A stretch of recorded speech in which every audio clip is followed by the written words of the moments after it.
నమస్తే. ఏదైతే బండి సంజయ్‌కి సంబంధించి గూడా ఇష్యూ నడుస్తుంది అన్నట్టు మనందరికీ తెలిసిందే. దీనికి సంబంధించి మీడియాకి గూడా కొన్ని ఆదేశాలు గూడా జారీ చేయడం అయితే జరిగింది. సో, ముఖ్యంగా ఆ అమ్మాయి మేజర్ కాదు మైనర్ అని చెప్పేసి కూడా ఇప్పుడు పోలీసులు గూడా తెలియడం జరిగింది. దీనికి సంబంధించి ప్రస్తుతం మనతో మాట్లాడడానికి అడ్వకేట్ శ్రీకాంత్ గారు మనతో ఉన్నారు. సార్ చెప్పండి ఎట్లా చూస్తున్నారో దీనికి సంబంధించి కూడా అసలు ఏం జరిగింది? మీడియాకి కూడా కొన్ని ఆదేశాలు జారీ చేయడం జరిగింది. అంటే ఎట్లా?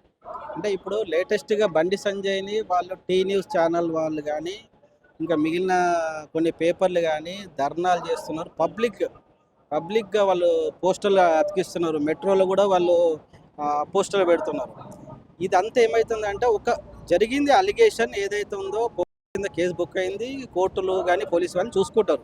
కానీ వీళ్ళేం చేస్తుండ్రు బీఆర్ఎస్ గానీ, వాళ్ళ పార్టీ కార్యకర్తలు గానీ, లీడర్స్ గానీ, మాజీ మంత్రులు అందరు దానిలో ఇన్వాల్వ్ అయిపోయి పొలిటికల్ కక్ష అంటే రాజకీయ కక్ష అనే దురుద్దేశంతోటి అమ్మాయిని మైనర్ అని అంటున్నారు కదా. మైనర్ అనే అమ్మాయిని మీరు అనవసరంగా పబ్లికైజ్ చేసింది. అంటే దాన్ని ఒక సెన్సిటివ్గా కోర్టు కూడా చట్టం కింద ఇన్ కెమెరా ప్రొసీడింగ్స్ అంటే ఎవరికి తెలియకుండా సీక్రెట్గా వాళ్ళు విచారణ చేస్తారు. ఇన్ కెమెరా ప్రొసీడింగ్స్ అంటారు. కానీ వీళ్ళు ఛానల్ ఏదైతే వాళ్ళు న్యూస్ కానీ పబ్లికైజ్ చేసి టూ మచ్ స్ప్రెడ్ చేసి వాళ్ళ పర్సనల్ గ్రెడ్జ్ కింద పొలిటికల్ గ్రెడ్జ్ కింద తీసుకొని వాళ్ళు ప్రచారం చేయడం వలన ఆ అమ్మాయికి వాళ్ళ కుటుంబానికి తీరని నష్టం జరుగుతుంది. అది వాళ్ళు గ్రహించాలి. వాళ్ళంతగా వాళ్ళ హామ్ చేస్తున్న అమ్మాయికి వాళ్ళు కోర్టు ద్వారా వాళ్ళని విచారణ జరిగి న్యాయం చేస్తే మంచిదే. కానీ దీన్ని పబ్లిక్ చేసేసి ఎంతో డ్యామేజ్ జరుగుతుంది. కాబట్టి ఇక్కడ అది దాని మీద మళ్ళీ అదే కాకుండా పార్టీకి అంటగట్టడము, వేరే పర్సనల్గా పార్టీకి లీడర్లని వాళ్ళ ఫాదర్ని వాళ్ళని అందరినీ దాన్ని ఇంక్లూడ్ చేయడం, స్టేట్ను సెంట్రల్ని పథకాలని కూడా దీన్ని ఈ విధంగా మాట్లాడడం కూడా చాలా వరకు అది సంబంధం లేని విషయం. ఇది ఏమి పర్సనల్ విషయంలో పర్సనల్ వరకే. అందులో నిజం ఎంత ఉందో కోర్టు చూసుకుంటుంది, పోలీసు ఉంటుంది. కాబట్టి ఈ విషయంలో సిటిజన్ కోర్టులో ఒక కేసు ఫైల్ చేయడం జరిగింది. అక్కడ బండి సంజయ్ పేరు వాడొద్దు, ఎక్కడ కూడా వాడొద్దు. వాళ్ళు ఏమైనా ఉంటే యూట్యూబ్లో ఉంటే ఆల్రెడీ ఉన్న డిలీట్ చేయాలి, కొత్తగా వాడొద్దు. కేసు విషయం వరకు వాళ్ళు చేసుకోవచ్చు. ఎవరైనా ఛానల్స్ ఉన్నా యూట్యూబర్స్ ఉన్నా పేరు వాడకుండా మేము కంటెంట్ వేసుకోవచ్చా? పేరు వాడకుండా ఇట్లా జరుగుతుంది అని చెప్పుకోవచ్చా? అంటే ఇప్పుడు కేసు వరకే.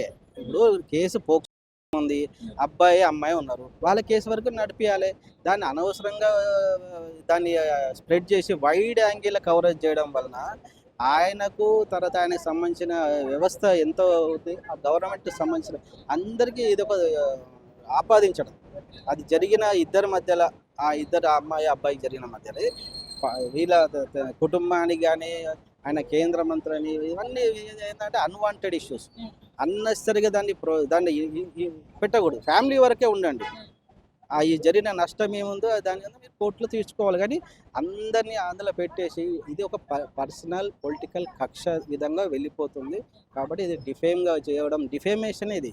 డిఫేమ్ చేయడము, డ్యామేజ్ చేయడము, వాళ్ళని ఇన్సల్ట్ చేయడం, హర్ట్ చేయడం, ఇవన్నీ దాని కిందకే వస్తాయి. మీరు కొంతవరకే ఈ పార్టీకి దాని వరకు లిమిట్ ఉంటే ఏం కాదు. కానీ బియాండ్ సర్కమ్స్టాన్స్, బియాండ్ ఇష్యూ పోయి మీరు టచ్ చేయడం అన్ని విధాలుగా భయంకరం. పోయి అదేవిధంగా మీరు ఇంకా చాలా కేసులు అవుతున్నాయి. డ్యూరింగ్ బీఆర్ఎస్ ఉన్నప్పుడు కూడా ఎన్నో కేసులు అయినాయి. వరంగల్లో కూడా ఒక అమ్మాయి బుగ్గలు ఆమెకి అన్యాయం జరిగే పూసలు అమ్మాయికి కూడా ఆ రోజు చేసి మరి అంత చాలా ఘోరం జరిగింది. తర్వాత ఆదిలాబాద్లో కూడా ఒక లక్ష్మి అనే ఒక ఆమెని ప్యాసింజర్ ఆటోలో వచ్చి ఆమె చంపేసింది. మరి అది అట్లాంటివి కూడా ఇట్లాంటి ప్రచారం చేసిండ్రా మీరు? మరి ఇదే విధంగా మెట్రోలో తిరిగి అక్కడక్కడ ఏది పేపర్లో పెట్టడం, టీవీలో, ఇదంతా political కక్షనే, political conspiracy, political rivalry. అనవసరంగా లేదు. 100% దాని మీద మీరు చట్టం కేసు బుక్ చేసింది కదా, కోర్టులో ఉంది కదా, అవి నడుస్తుంది అంతవరకే. కోర్టు ప్రొసీడింగ్స్ ఓకే, కేసులు చేస్తున్నారు, అన్నీ జరుగుతున్నాయి. కానీ బియాండ్ లిమిట్స్లో ఒక పార్టీని, ఒక పర్సన్ని, ఒక లీడర్ని, ఒక మంత్రిని మీరు దానిలో తీసుకొచ్చి టోటల్గా డిఫేమ్ చేయడం ఒక ఛానల్లో. అంటే అన్ని ఛానల్ చేయట్లేదు ఇక్కడ, కొంతవరకే లిమిట్గా వీళ్ళు చేయడం. అది దానివల్ల వాళ్ళకి చాలా హర్ట్ అవుతుంది, చాలా డిస్టర్బ్ అవుతుంది. కాబట్టి ఆ విషయం గురించి ఒక లిమిటేషన్ మాత్రం కోర్టు ఆర్డర్ ఇచ్చింది. సో ఈ రోజు విచారణకు హాజరు కావాల్సింది 4 o'clockకి. సో ఇప్పటివరకు కూడా ఇంకా విచారణకి రాలేదు. ఇంకా ఇక్కడ రీచ్ కాలే కదా ఐటమ్ మనది ఏదైతే 74 ఉందో అది ఇంకా రీచ్ కాలే. వేరే కేసెస్ జరుగుతున్నాయి. ఈ వెకేషన్ కోర్టులో అన్ని స్లోగా జరుగుతున్నాయి కాబట్టి అది రీచ్ అయినాక దాని ఆర్గ్యుమెంట్స్ నాకు తెలిసి ఇంకా లేట్ అవుతుంది. 6 కావచ్చు, 7 ఈ రోజు కావచ్చు. అవుతుందా మళ్ళీ పోస్ట్పోన్ ఒకవేళ కాకపోతే మండే రోజు జరుగుతుంది. మండే రోజుకి పోస్ట్ చేయవచ్చు.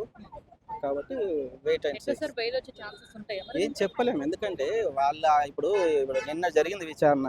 ఇవాళ కూడా దానిలో ఆ అమ్మాయి తరఫున అడ్వకేటు, గవర్నమెంట్ తరఫున పీపీ కూడా ఎవిడెన్స్ పెట్టొచ్చు. వాళ్ళ దగ్గర ఏమున్నాయి, మళ్ళీ యువతల ఈయన డిఫెండెంట్ ఉన్నాడు ఎవరు భగీరథ్, వాళ్ళ తరఫున ఏం కోర్టుకు ఆధారాలు చూపిస్తారు. దాన్ని బట్టి కోర్టు నిర్ణయిస్తుంది. కాబట్టి మనం ఏం ప్రిడిక్షన్ చేయలేము, చూడాలి అంతే. ఎందుకంటే వాళ్ళు ఏం మెటీరియల్ వీళ్ళు ఏం మెటీరియల్ చూడాలి. అది